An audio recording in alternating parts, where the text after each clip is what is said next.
아침을 시작하는 슬기로운 방법. 오늘 내게 이로운 뉴스. 노영희의 출발 새 아침 슬기로운 인터뷰.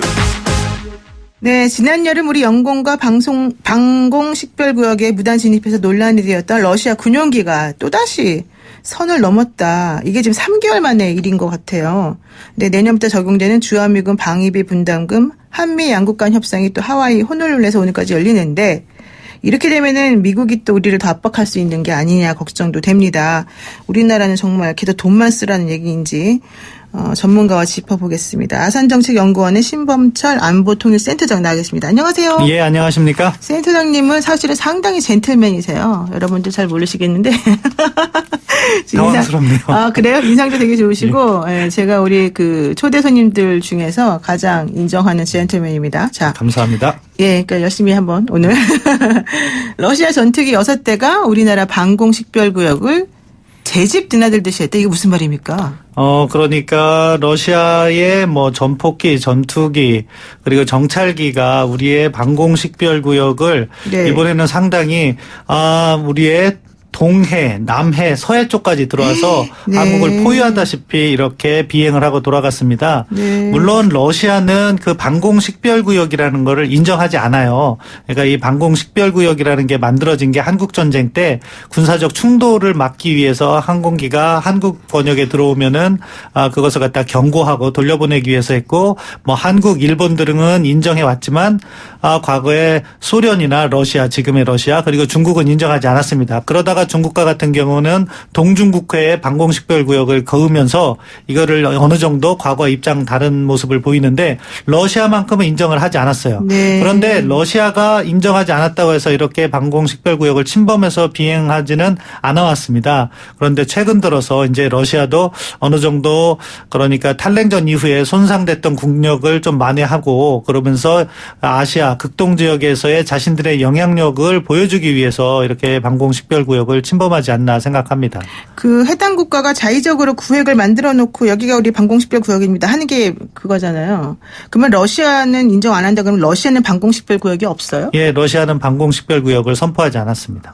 그럼 우리는 그냥 러시아 쪽은 아무데나 가도 되네요? 예, 그러니까 이 방공식별구역이라는 것은 분리해서 볼 필요는 있는 거죠. 국제법적으로 뭐 어떻게 권리가 있는 건 아닌데 그렇죠. 다만 군사적 신뢰 구축 측면에서는 서로 존중해서 네. 과거에 러시아가 한국의 방공식별구역을 침범하지 않았던 것은 그러한 군사적 신뢰 구축 조치의 일환인데 지금과 같은 경우에서는 그런 신뢰 구축보다는 자신들의 영향력 이것을 더 강조하고 있다고 볼 수 있겠죠. 좀 예의를 사실은 지켜왔는데 이제는 예의가 필요 없다. 우리 신뢰를 추구하겠다 이거 같은데요. 러시아의 의도가 그렇다면 이거 계속 당하고 있어야 됩니까? 이제 우리는 막아야죠. 일단 외교적으로 뭐 어제도 러시아 관계자 우리가 외무부에서 초치해가지고서는 네. 항의를 했고 네. 다음과 같은 경우에는 같이 이제 근접 비행을 하면서 우리도 러시아의 군용기에 대해서 어느 정도 영향력을 같이 행사하면서 이런 것들이 한러 관계에 악영향을 미칠 수 있다 하는 점을 네. 알려야죠. 러시아 같은 경우에는 극동지역 개발에 한국의 투자를 필요로 하고 있기 때문에 뭐 러시아도 우리가 강한 의지를 보이면 함부로 하지는 못할 거라고 생각합니다. 근데 오늘이 아마 한국하고 러시아 간에 뭐 무슨 날인 것 같은데 일부러 이러는 거예요? 오늘을 겨냥해서? 예, 뭐 그런 측면도 있다고 봐야겠죠. 뭐 한러 간의 군사 협의가 오늘 예정되어 있는데 네. 그것을 앞두고 했다는 것은 자신들의 원칙, 자신들의 영향력 강화라는 기조를 이어가겠다. 한국도 그거를 수용해라. 이런 취지는 담겨 있다고 봅니다. 네, 정말 이런 방식으로밖에 할 수 없는 건지 정말 각성을 촉구합니다. 자, 그런데요. 이제 본격적으로 방위비 협상 한번 얘기하겠습니다. 상황이 녹록치 않다. 이런 얘기네요. 예, 그렇죠. 뭐 미국에서는 뭐 50억 달러, 우리한테 6조 가까운 금액을 일단 이야기를 한 것 같아요. 네. 올해가 1조 389억 이니까 뭐 거의 뭐 5배, 6배를 이야기를 하고 있는 것 같은데 네. 그런데 저는 그게 미국의 협상 전술이라고 생각합니다. 일단 뭐 블러핑이라고 하잖아요. 그렇죠. 세게 불려놓고 실질적으로는 어느 중간선을 타협하는 것이 좋지 않겠느냐 하는 입장인 것 같아요. 따라서 지금 단계에서 우리가 너무 미국이 부르는 금액에 대해서 일희일비할 필요 없고 우리는 기준이 얼마? 1조 389억을 그렇죠. 기준으로 해서 우리 나름대로 뭐 변화하는 동북아 정세나 한반도 상황을 고려해서 뭐 공정하게 합리적인 범위 내에서 인상을 해주면 된다. 그런 접근이 필요하다고 생각합니다. 네, 원래 민법에 보면 신의 성실 원칙이라는 원칙이 있습니다. 권리를 행사하더라도 다른 사람이나 이런 그 일반적인 그 신의에 어긋나면 안 된다는 건데요. 트럼프 대통령 신의 성실 원칙을 잘 모르는 것 같습니다. 그런데 트럼프 대통령이 얘기하는 대로 이 방위비 분담이라고 하는 게 결국 우리나라 좋은 일 하는데 미국이 돈 쓴다. 이런 시각이 맞아요? 틀리죠. 틀리죠. 동맹이라는 건요, 서로가 서로에게 필요한 부분이 있기 때문에 맺는 거죠. 그렇죠. 냉전기에 한국이 힘이 없을 때 미국이 왜 동맹을 맺었겠습니까? 그때는 공산주의의 확장이라는 것을 미국이 막아야 되기 때문에 네. 한국을 도와서 어쨌든 공산주의를 막아보자 해서 만든 거고요. 지금과 같은 경우에도 미국과 같은 경우에는 중국과 패권 경쟁을 하고 있는 것이고, 그런 측면에서 한국이 필요하고, 또 이제 한국이 과거의 한국이 아니죠. 세계 12위권의 그렇죠. 경제 대국이기 때문에 동맹 파트너로서 아주 매력적인 요인도 있는 거죠. 그런 측면을 고려하면은 지금 미국의 협상 전술이라는 것이 가능하면 동맹국들의 부담을 조금 더 키우기 위해서 압박을 하고 있는 거라고 보고요. 이런 것들이 사실은 장기적인 안목에서 바라보면 미국의 대외 정책에서도 바람직하지 않다. 동맹을 상호 존중하고 동맹의 역할을 이렇게 인정하고 존중하는 것이 미국에게도 바람직하다고 생각합니다. 네, 그렇습니다. 그런데 이런 상황에서 또 좀 안 좋은 소식이었어요. 진보 성향의 대학생 단체 미 대사관은 침입하다가 이제 경찰하고 좀 분쟁도 있었었는데요. 미국에서도 이 사태에 대해서는 좀 엄중하게 항의를 하는 것 같더라고요. 예, 뭐 상당히 옳지라는 촉구라는 표현까지 해서 공간 네. 잘 보호해달라는 이야기를 했는데, 이제 일반 국민들, 시청자, 청취자분들의 생각과 이 외교관계의 그런 일반적인 관념이 상당히 차이가 나요. 왜냐하면은 이게 공간 보호 같은 것은 외교관계에 관한 비엔나 협약이라는 게 존재해요. 네. 과거부터 국제관계가 안 좋을 때 다른 나라 공간들이 공격당하고 그런 것들이 있기 때문에 그것을 강력하게 보호해야 한다는 국제 조약이 존재하고 있거든요. 네. 그런 측면에서 미국도 자신들의 공간이 침범당하는 것은 상당히 부정적인 인식을 하고 있고, 그것에 대해서 한국 정부가 조금 더 적극적으로 대처해 주길 요구하고 있다고 봅니다. 그렇죠. 사실 대사관이라고 하는 거는 우리나라 안에 물리적으로는 있긴 하지만 미국 영토거든요. 그 외교적으로 봤을 때. 미국 영토는 아니고 네. 법적인 보장을 하는 보장을 거죠. 해주는. 예. 근데 이게 대학생 진보 연합이라고 하는 대진연에서 지금 이런 일을 벌이고 있는 건데, 또 이 학생들의 주장은 또 이거더라고요. 담을 넘는데, 물론 이제 경호도 좀 잘 안 된 것 같아요. 뒤에서 여학생을 막 껴안는다든가 성희롱이 또 있었다, 성추행이 있었다, 이런 얘기도 하더군요. 그런 건 저는 확인은 잘 못했는데. 예. 예, 어쨌든 근데 이런 식으로 대사관 침입한 게 또 14개월 만에 두 번째다. 근데 이런 식으로 학생들이 자꾸 하면은 오히려 이 양국 간의 관계가 안 좋아질 것 같은데. 예, 그렇습니다. 그러니까 한국 정부는 공간을 보호할 의무가 있는데, 그렇죠. 그것이 자꾸 뚫리다 보면은 이행을 제대로 하지 못하는 거죠. 국제 관계에 있어서의 의무 이행을 제대로 못하면은 결국 그 나라의 관계에 있어서 우리가 열세에 놓일 수밖에 없다. 따라서 그런 목소리를 내주시는 것은 바람직하다고 생각하지만, 네. 이런 것들이 국제 규범을 위반하는 방식으로 된다거나 국내법을 위반하는 방식으로 되면은 안 된다는 점도 말씀드리고 싶습니다. 그렇죠. 아무리 목적이나 주장이 좋아도 수단이 불법적이면 안 되겠습니다. 자, 그런데 이런 식으로 자꾸 일이 벌어지는 것, 그 원인 중에 하나가 결국 우리가 아직 북한하고 냉전 상태이기 때문이 아니겠습니까?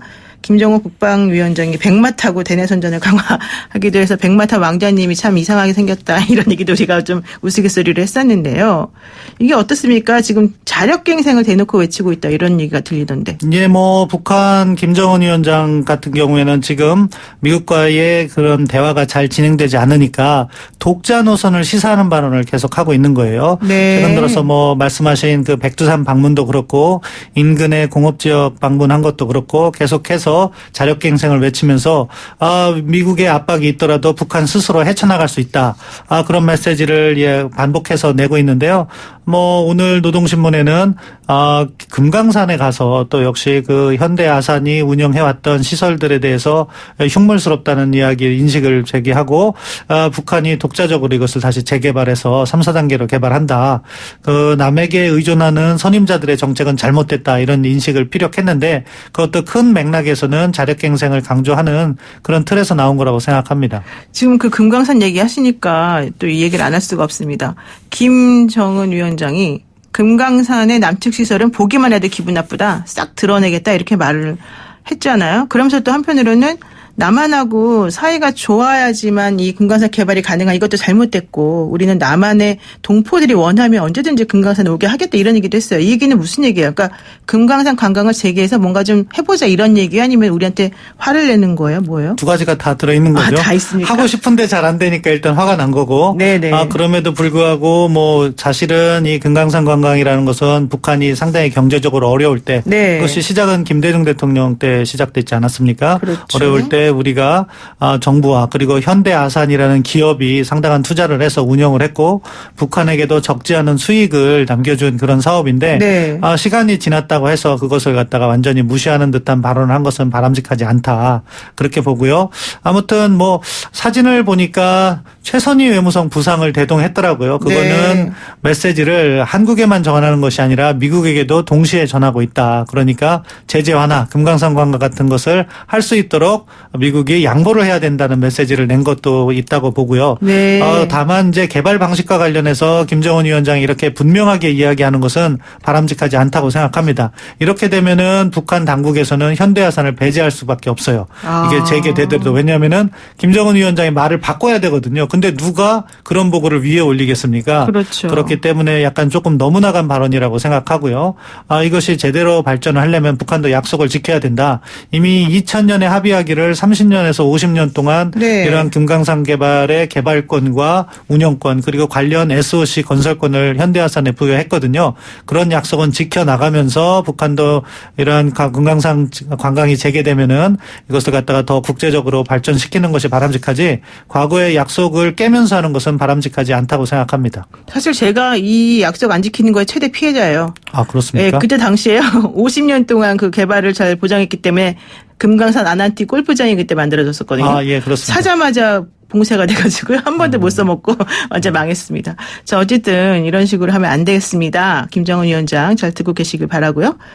그런데 또 중요한 논의가 하나 있습니다. 서해 북방 한계선 인근 무인도 한박도 영토 논란 이게 도마에 올랐다. 이거 무슨 얘기예요?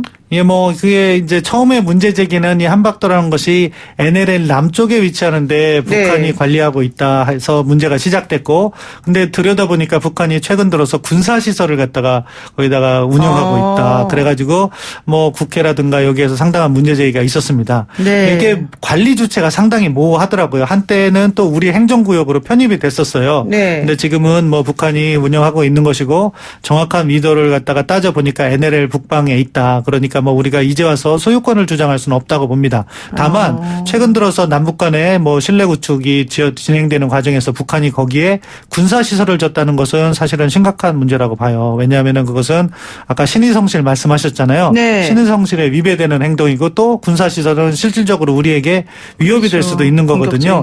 따라서 이러한 부분은 사실 우리가 대화로나 또는 일방적인 메시지라도 북측에 전달해서 그런 부분은 시정할 수 있도록 만들어야 된다고 생각합니다. 그런데 해병대 사령관의 발언이 문제가 있다 이렇게도 나오는데요. 이건 무슨 말입니까? 해병대 사령관이 그것은 위협으로 인식하고 있고 적극 대응하겠다 이제 국회에서 말씀하셨는데 그렇죠. 네. 이제 우리 정부의 기조와 다른 것이 아니냐 이렇게 말씀하시는 분도 있는데 저는 군은 자기의 역할을 충실히 이행해야 된다고 생각하고 네. 그렇기 때문에 해병대 사령관의 발언을 지지합니다. 다만 정부 차원에서는 다양한 고려를 하면서 이 문제를 풀어가는 외교적 노력은 해야겠죠.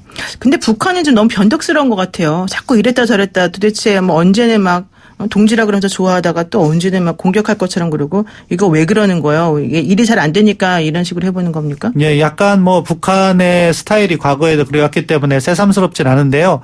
그래서 저는 이렇게 어떻게 보면은 그 실질적인 신뢰 구축이라든가 북핵 폐기, 비핵화 문제와 별개로 해서 남북관계 정상화가 필요하다고 생각합니다. 그것은 일반적인 국제관계 같이 한번 약속한 것은 지키고 하는 그러한 관행이 정착될 때 진정한 한반도의 평화가 온다. 그렇게 믿고 있습니다. 네, 마지막 질문입니다. 문재인 정권 5분 능선을 넘었다. 그동안에 문재인 정권의 가장 큰 그 기조는 평화, 남북 간의 관계 개선 이런 거였잖아요. 이번 정부의 통일 안보 정책 몇 점이라고 보십니까? 아니, 저는 원래 약간 짜게 학점을 주실 낼 것 때 같은데. 점수를 후하게 줍니다. 그래요? 그런데 이 외교 관계는요, 전 늘 말하는 게 어느 한 시점으로 잘라서 보면 안 된다는 거예요. 흐름을 봐야 되는 거죠. 네. 현 시점으로 잘라서 보면은 성적은 상당히 짜게 줄 수밖에 없습니다. 몇 점이에요? 아유, 안 주려고 하고 있습니다. 안 주려고? 예. 그렇지만 긴 안목에서 다시 만회할 수가 있고 하니까 네. 그런 부분에서 우리가 조금 더 실질적인 평화가 정착될 수 있는 노력을 했으면 합니다. 일단 낙제점인 것 같은데 좀 올려볼까요, 우리가? 네, 올라갔으면 좋겠습니다. 네, 고맙습니다. 오늘 여기까지 하겠습니다. 예, 네. 감사합니다. 지금까지 아산정책연구원의 신범철 안보통일센터장이었습니다.